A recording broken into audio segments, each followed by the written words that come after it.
જય દ્વારકાધીશ મિત્રો. સત્ય ઘટના. સતી જસમાં ઓઢણ પાટણ વિક્રમની 12મી સદીમાં ગુજરાત દેશમાં શ્રીધરાજ નામનો રાજા રાજ્ય કરતો હતો. હિલરપુર પાટણમાં તેની રાજધાની હતી. સિદ્ધરાજ ઘણો પ્રતાપી અને વીર રાજા હતો.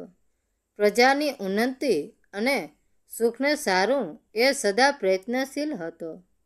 પોતાના પાટણ નગરમાં એક સારા જળાશયનો અભાવ જોઈને તેણે એક વિશાળ તળાવ બંધાવવા માંડ્યું હતું. એ તળાવ સહસ્ત્રલિંગ તળાવના નામથી પ્રસિદ્ધ છે. આ તળાવના અવશેષ આજે પણ પાટણમાં દૃષ્ટિગોચર થાય છે. આ તળાવ ઘણું જ વિશાળ અને ગોળાકૃતિ હશે તથા તેની આસપાસ શિવાલય બંધાયા હશે એમ તેના સહસ્ત્રલિંગ નામ ઉપરથી અનુમાન થાય છે. એ તળાવ ખોદવા માટે સિદ્ધરાજ જયસિંહે માળવા પ્રતાપના ઓઢ જાતિના કુશળ અને મજબૂત મજૂરોને બોલાવ્યા હતા. એ કામ ઉપર ઓઢ જાતિના અનેક સ્ત્રી પુરુષ લાગેલા હતા. તળાવનું કામ તપાસવા સારું સિદ્ધરાજ ઘણી વખત સાંજને સમયે તે તળાવ ઉપર જઈ બેસતો. એક દિવસ એ બેઠો બેઠો મજૂરનું કામ તપાસી રહ્યો હતો. એવામાં જસમા નામની એક ઓઢણ ઉપર તેની દ્રષ્ટિ પડી.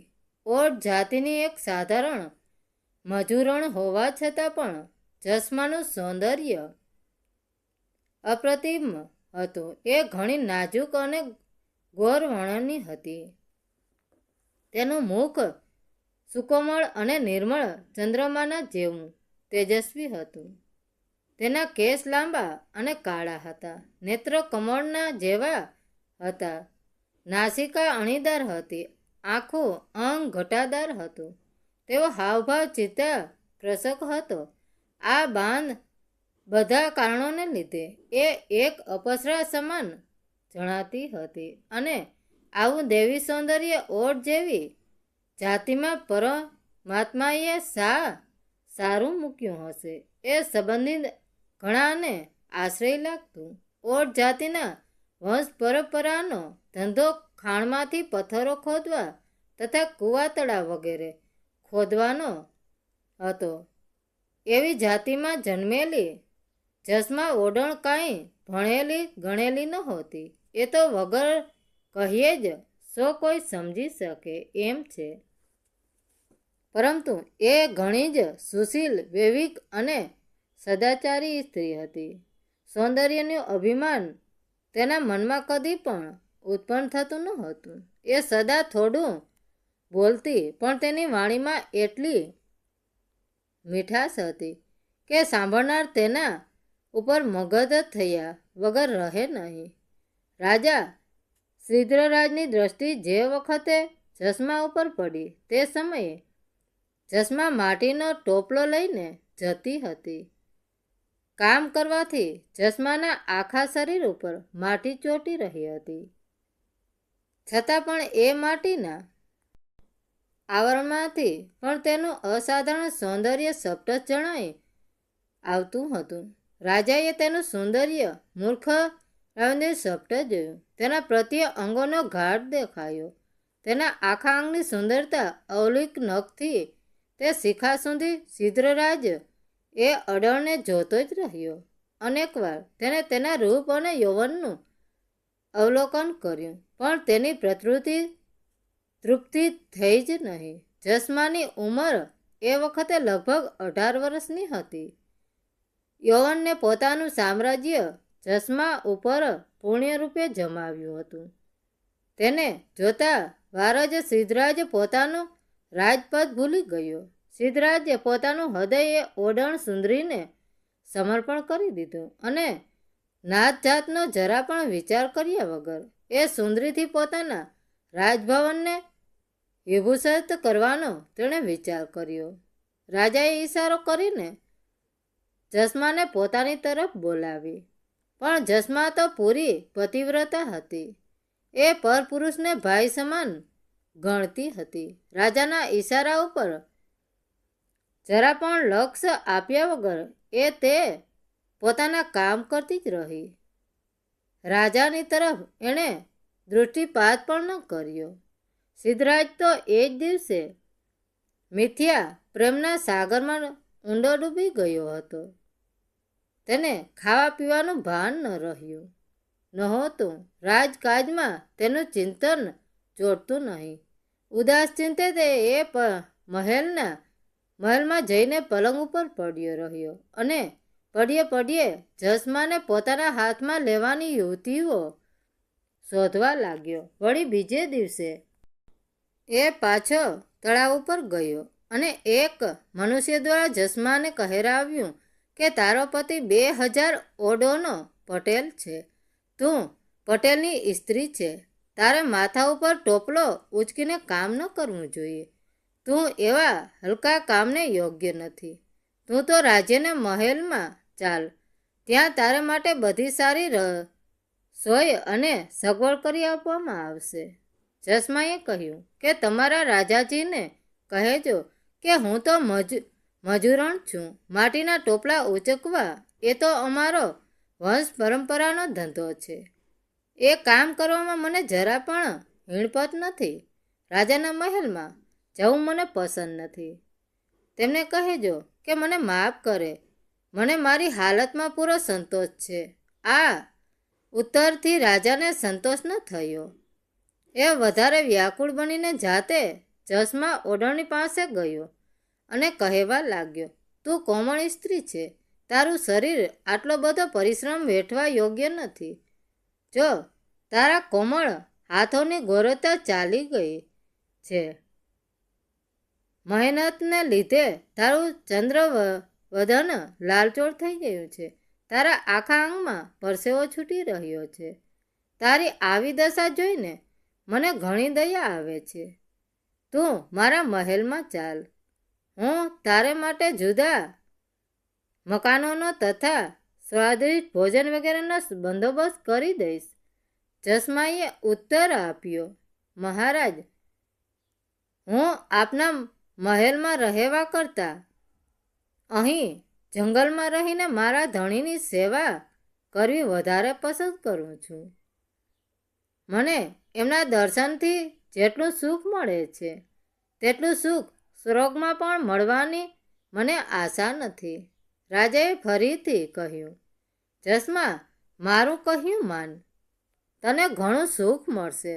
હું તને મારી રાણી બનાવીશ. તું આખા રાજ્યની અધીશ્વરી બની જઈશ. આખા શહેરમાં તારી આણું વર્તાશે. હજારો દાસીઓ તારી સેવામાં રાત દિવસ હાજર રહેશે. તું ગાદી તકિયા ઉપર બેસીને અમન ચેન્નત જીવન ગાળીશ. હમણાં તો તારે ટાઢ તડકા અને વરસાદમાં ફરવું પડે છે. સૂકા રોટલા ખાવા પડે છે અને ભોય ઉપર સૂઈ રહેવું પડે છે. પણ મારું કહ્યું માનીશ તો તને સ્વાદિષ્ટ ભોજન ખાવાને મળશે અને મસરૂ તથા મખમલની તળાઈઓમાં સૂવાનું મળશે. રાજાએ તેને ઘણા પ્રકારની લાલચો બતાવી તથા મીઠી મીઠી વાતોથી તેને ફોસલાવવાનો ઘણો જ પ્રયત્ન કર્યો. પણ જસ્માના પવિત્ર હૃદય ઉપર તેના શબ્દોની જરા પણ અસર થઈ નહીં. સાક્ષાત મહાકાળીના જેવું ઉગ્ર સ્વરૂપ ધારણ કરીને બોલી, બસ બસ મહારાજ, ઘણું થયું. હવે મને ક્ષમા કરો. હું આપની વાતો સાંભળીને મારા કાનને અપવિત્ર કરવા નથી માગતી. તમને આવી વાજબી વાત કહેતા શરમ નથી આવતી? રાજાનો ધર્મ એ જ છે કે હું પતિવ્રતના નારી છું અને આપની ઈચ્છા કદી પણ કબૂલ રાખી શકું એમ નથી. તમે પ્રજાના રક્ષક છો અને પ્રજાને બાળક સમાન ગણીને તેનું રક્ષણ કરવું એ તમારી ફરજ છે. તમે મારી આગળ મિથ્યા બકવાસ કરી રહ્યા છો. આપનું એમાં કાંઈ વળવાનું નથી. ચોરીમાં જે પુરુષોનો હાથ મેં ઝાલ્યો છે તેને હું કદી છોડવાની નથી. કોઈ નજીવી વસ્તુ પણ કોઈને અર્પણ કરી દીધા પછી પાછી લઈ શકાતી નથી. તો આ દેહ કોઈને એકવાર સમર્પણ કર્યા પછી બીજા કોઈને કેવી રીતે આપી શકાય? હું સુખની ભૂખી નથી. મારે આપના મહેલના વૈભવ નથી જોઈતા. સૂકા રોટલા ખાઈને આખી જિંદગી ગળાવી પડે તેની મને પરવા નથી. પરંતુ હું મારા પતિથી એક ઘડીને માટે પણ વિખૂટી થવાની નથી. આપ મને વધારે આગ્રહ કરશો તો હું આપઘાત કરીને તમારા શિર સ્ત્રી હત્યાનું કલંક ચોંટાડીશ. રાજા નિરાશ થઈને મહેલમાં પાછો આવ્યો અને પોતાના દિવાનને બોલાવીને જસમા સાથે લગ્ન કરવાની ઈચ્છા પ્રગટ કરી તથા જસમા સાથે પોતાનું ચોકઠું બેસાડી આપે તો સારું ઇનામ આપવાની લાલચ પણ બતાવી. પરંતુ સિદ્ધરાજનો દિવાન સ્વાર્થી મનુષ્ય ન હતો. ઇનામની લાલચમાં કસાઈને ગેરવાજબી અને નિર્દયની કૃત્ય કરવા તૈયાર થઈ જાય એવો એ ન હતો. એ ઘણો જૂનો નોકર હતો તથા નીતિવાન, બુદ્ધિશાળી અને રાજકાજમાં પરમ નિપુણ હતો. તેણે રાજાને ઘણું સમજાવ્યું તથા જસમાનો વિચાર છોડી દઈને કોઈ સારા ઘરની કન્યા સાથે વિવાહ કરવાની સલાહ આપી. પણ કામાંધ રાજાને ગળે કોઈ વાત ન ઉતરી. પેલી તરફ જસમાએ પોતાના પતિની પાસે જઈને રાજાની અનીતિનો બધો વૃત્તાંત કહી સંભળાવ્યો અને જણાવ્યું કે અહીંયા ઝાઝો વખત રહેવાથી મારી લાજ લૂંટાવાનો સંભવ છે. માટે આપણે અહીંથી નાસી જવું જોઈએ. એ સલાહ મુજબ જસમાનો પતિ તેને લઈને પાછલી રાતે ઘોર અંધારામાં પલાયન કરી ગયો. વહાણું વતાવર રાજને એ વાતની ખબર પડી એટલે એ કેટલાક અસવારોને લઈને જસમાને પકડી આણવા સારું ચાલ્યો.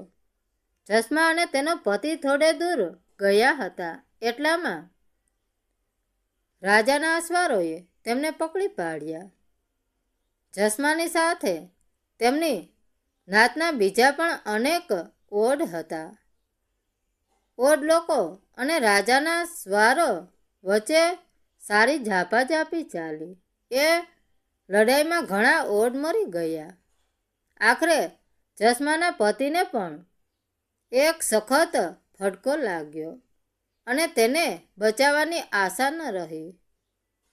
પતિનો મરણકાળ સમીપ આવેલો જોઈને જસમાએ પણ પોતાની છાતીમાં ખંજર ભોંકી દીધું તથા ક્રોધ કરીને રાજાને કહ્યું, દુષ્ટ, હું તો પતિના પહેલાં જ મરણ પામીને સ્વર્ગલોકમાં જાઉં છું.